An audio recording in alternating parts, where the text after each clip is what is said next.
Hey everybody, this is the Review Revolution coming at you with the first installment of the Double Feature Fridays. I don't know if it's going to be a ongoing thing or not, but we're going to have fun with it while we can. Our first feature is, of course, the DC Universe Wave 8 Parademon. So, taking a look at the Parademon, you can see on the back of the box that the official Parademon is the red version, which, to be perfectly honest, I do like the green. I've always been partial to green, so this is the one I was very happy to get. But the Parademon, well, the box, of course, typical DC Universe, Wave 1 through 11 packaging, no frills, nothing all that exciting about it. As I mentioned in the two-pack reviews for the Master of the Universe, here we have an example of the blue and black portrait. Unlike the one on that 2-pack where the pictures were color, which I still think would have been sweet on these. DC Universe at the top, nice angles, air holes, and of course the left arm. Other figures that are in the wave, of course Mr. Terrific, who we've done, Vigilante, Dr. Fate, Parademon today, Commander Steel, Gentleman Ghost, Hawk Girl, and then we'll end with Giganta. Very cool.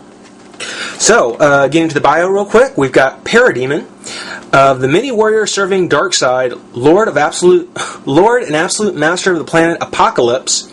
None are more feared or loyal than the Parademons.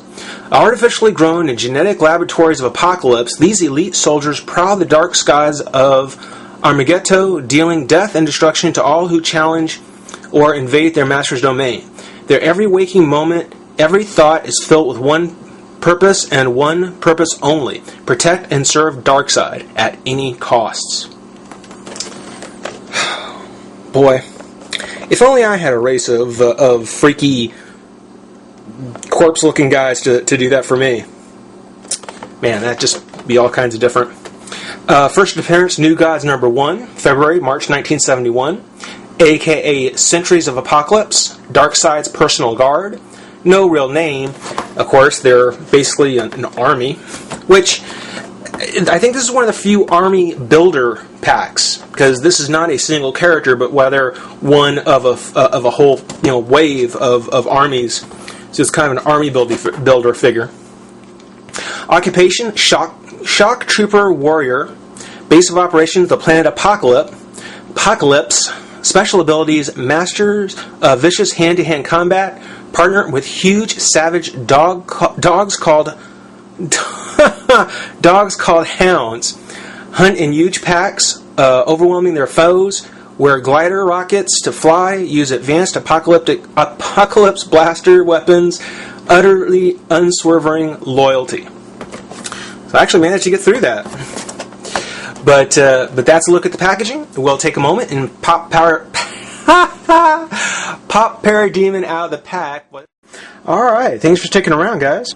I have to say, he is probably the most unusual DC Universe Classics figures I've come across so far.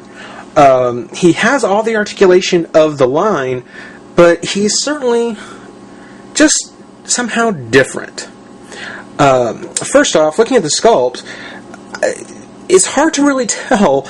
I think for the most part his torso is pretty much all original. He has a crunch, but it mainly bends to the back. There's a little bit of it in the front, but this piece here, which is actually part of the body, kind of limits how far forward it goes. But he's definitely been pretty far back. The armor that he does have is attached on it, but his head actually pegs into the armor itself. And it's not on a ball, so it just kind of twists around. And so it doesn't go side to side, it just kind of turns and circles around. The arms, pretty traditional arms, nothing too unusual, but it actually has a shoulder pad actually molded to the top bicep. So his arm can come out and go down, up and down, out a little bit. And he has the twist, but it is kind of limited because of the fact there's this this shoulder pad on here. There's the bend at the wrist, or at the elbow, and twist of the wrist, which is perfectly normal. The legs are on a ball joint, and you can actually see here that it's literally like a ball hinge. Nothing kind of tying into the waist like we see with Superman or something like that. Very unusual. Very unusual. The leg, completely original sculpt on the leg. I don't think we'll ever see it used again. And completely original boot. Just some things added on. Oh, twist at the knee and at the foot. No thigh cut. So really, very unusual DC Universe Classic figure. Nice paint job overall. The yellow was good. The color throughout it is pretty consistent.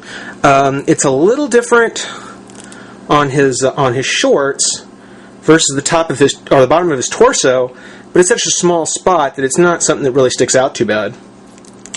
The yellow bleeds through, and you can see the green a little bit. But working with these two colors, it's not surprising. I expect to see at least some of that. On his face, kind of the corpish, decomposed kind of color that they put on there is actually really nice. The teeth are painted. And overall, it's done pretty well. There's a nice two-tone color from over his ear cap, if you will, and the rest of the helmet. The patterns on his armor are very much in line with the Dark Side and the Apocalypse, type of style, if you will. It does look a little sloppy on the paint here on the line. I don't know if you can see that, but it's just a little bit. And again, it's a very fine piece of detail, not something to get real worked up about. I'm a little in awe actually because of how different he is. I mean, on top of the fact that he stands out as being just a different looking kind of character, not one that really fits with basically other DC characters. He's very unique, very original. How they put him together and how they made this figure, just, I don't know. I like it. I really do. It's just so different. It's actually really interesting.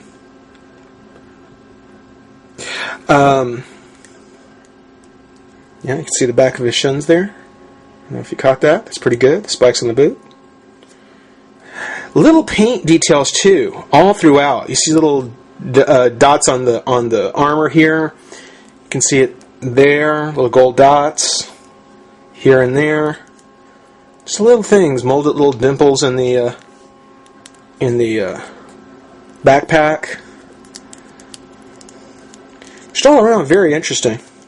I never paid much attention to the Parademons. They were army builders. They were just there. I never really considered them to be an important player in the story, but now getting a chance to actually have one as a figure, especially at this scale, this particular one, not the red one like we have with the superpowers, I like it. It's really cool. In the way of his accessories, he actually comes with 3. The first one being the blaster, which actually comes with the red and the green, and just goes into his hand like so. So that's kind of his sidearm. Doesn't come with a holster or any place that it clips on, which is a little disappointing because along with the gun, he actually comes with this big honking piece, which I think is really cool. I really do like this. There's a servant who's here to mean business. There's a servant here to mean business. Cool. And then, of course, lastly, we have the arm of Giganta. Now, joints on Giganta, the individual joints have been pretty tight. The thigh twist on her one leg was so bad I had to heat it up to get it to move, and the shoulder here, very tight. So I'll probably heat this one up and do the same kind of thing with it before I put her together. But so far, Giganta's bits, the pieces that we're using to put her together, have actually been giving me some trouble.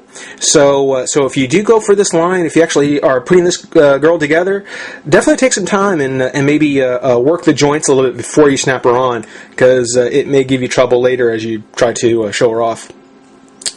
But this has been the Review Revolution with the DC Universe Wave 8 Parademon.